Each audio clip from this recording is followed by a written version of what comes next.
Hi everyone, welcome. My name is Marilyn Fadal and this is Conflict Management for Church Leadership. And I'm gonna hop along through this. I thought I was gonna sit down, but I'm a walker. So we're gonna go through this. Defining conflict management is the process of handling disputes between disagreements between two or multiple parties. Proverbs 15 and 18 says a hot-tempered person stirs up conflict, but the one who is patient calms a quarrel. There are three natural ways to manage or respond when dealing with conflict for us. Naturally, we will either, and I brought hot props, fight, put on your boxing gloves and fight. Growing up, I had this girlfriend that I was in elementary with, and she loved to fight. I mean, it wouldn't even be her battle. She'd see somebody getting in a conflict or see, someone getting in a discussion. If she knew one of them, she'd run over there and try to get in, the discussion, and she was a fighter. So that's just quite naturally what she did, is she fought. The second reaction is flight. I know some of you guys mentioned, I brought a tennis shoe. How many of you guys, let's take a poll. How many of you guys are just automatically fighters? All right. What about flight? If you see conflict, you just run. Yeah. All right. And the third one is, I didn't have a better prop, but this one was freeze, ice cubes. So sometimes conflict comes upon us and we don't have time to fight, or we don't have time to run away, and it comes upon us unexpectedly, so we freeze because we don't know how to react. Well, those three ways of dealing with conflict are kind of archaic, and going through this chapter, it helped me because I have been going through a conflict with a family member, and all of you guys know when you have conflict with family or someone close to you, it hits home, it hits harder. You don't sometimes want to deal with it because you may forfeit the relationship, right? And that's the one thing you don't want to do. But going through this process, there was another way, the beauty of conflict, knowing that, hey, I can change the dynamic of this process. And Mr. Canfield, he developed the vocab, Claire Canfield, he shares the beauty of conflict, and he said to speak responsibly is to let go of old habits of treating conflict like a battle to be won, and instead embrace it as a chance to grow, connect, and find new paths forward. And it's about turning tension into transformation. So I'm just going to go through the acronym vocab with you. So we'll have an alternative to fight, flight, or freeze. All right. So the first one is vulnerability. And that doesn't look right, but it still should be spelled right, correct, right?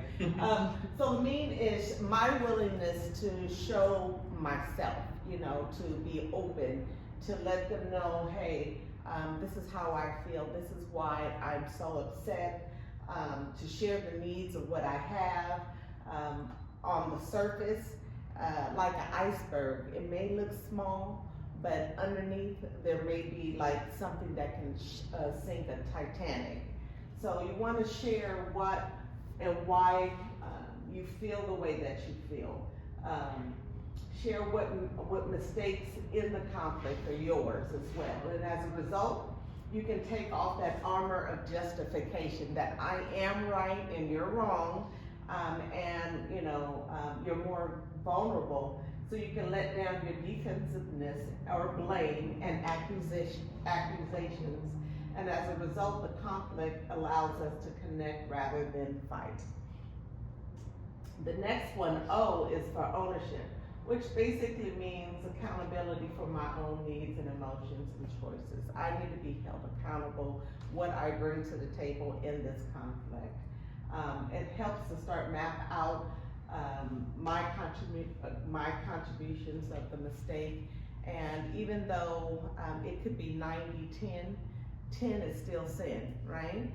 It could be 90% their fault and 10% my fault, but I still have to own my 10%. Communication is the C, and it means that you just need to learn how to ask questions, listen, and express yourself. In Proverbs 15:1, it says, a soft answer turns away wrath, but a harsh word stirs up anger. So it's a way you present yourself. If you come across nasty, even though you have something to say, it's going to be received that way. So stop telling stories with a period at the end, and try listening to the other person, asking them questions so you can see what the brunt of where they're coming from, and together hopefully you can resolve conflict. As a result of that, learning to ask the right questions helps me to understand what is underneath the surface of that conflict, what is underneath that iceberg.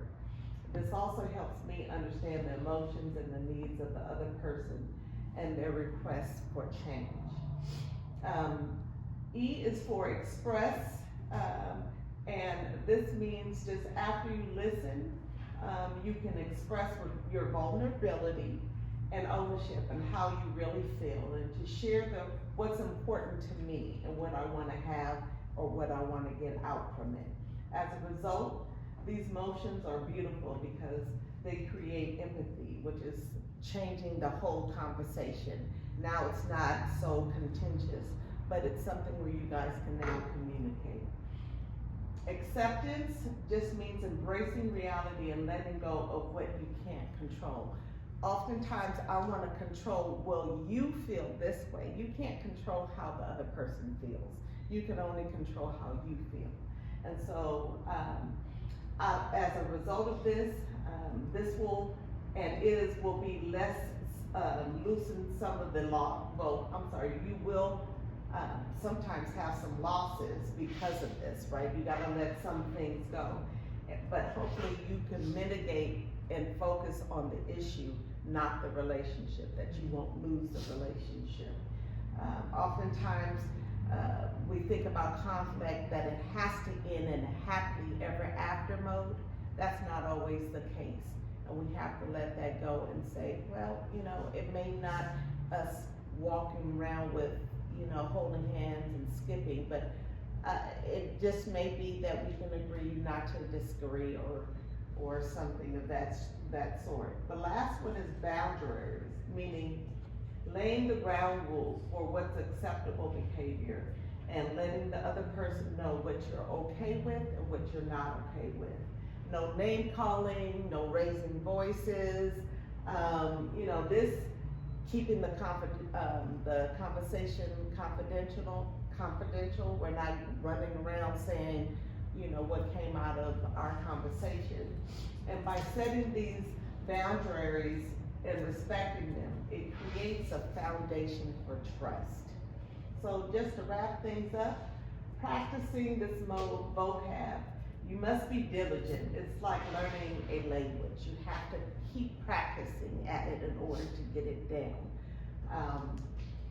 One of the hardest hurdles for me in doing this was justification, because I always felt that I was right. Even though I was admitting what I brought to the table. So hopefully these tips can help you avoid fighting or fleeing or freezing and trying vocab. Thanks.